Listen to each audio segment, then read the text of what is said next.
brought up Becton. He failed the drug test allegedly. Do we have to say allegedly? Reportedly, right? I don't think the NFL has officially come out and said anything. Reports on Friday revealed that Becton was one of the multiple players whose drug tests were flagged at the NFL Combine. How can those guys be that stupid?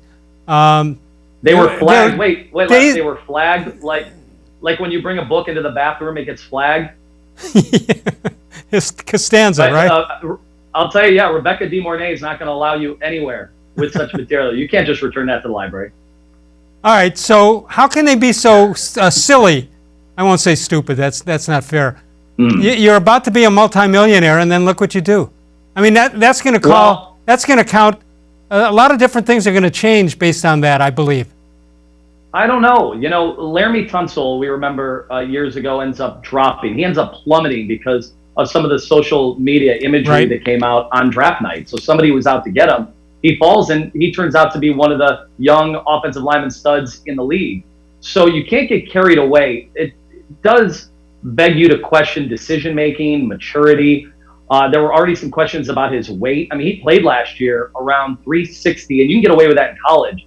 But in the NFL, that's dangerous terrain for as fast as some of those. You think about the Bosas and just how quick they are, the Aaron Donalds, and you're out there 360, 370, close to 400.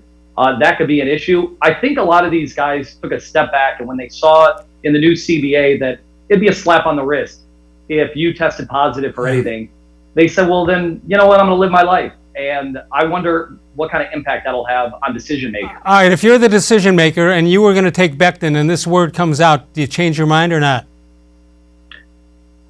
Both Ken and I, we said that it would. I don't know if the Browns, even with a new organization, new head coach, I still don't know until the Browns start winning consistently. I just don't know if we're the place for a guy like that. I know that you always see the reports that, you know, D and Jimmy and the organization is going to support these guys. They can let them all the support they want. This just doesn't seem to be the place for those types of players. John Dorsey took some chances, and we saw didn't really work with Callaway. Did work so far. Kareem Hunt, he's still eligible. I know there have been some stories, but he's been able to play. But I think it's really tough for the Browns right now. I don't know if that's the way you want to go with a guy. You go 6-10 and you get the 10th overall pick. That might be too risky.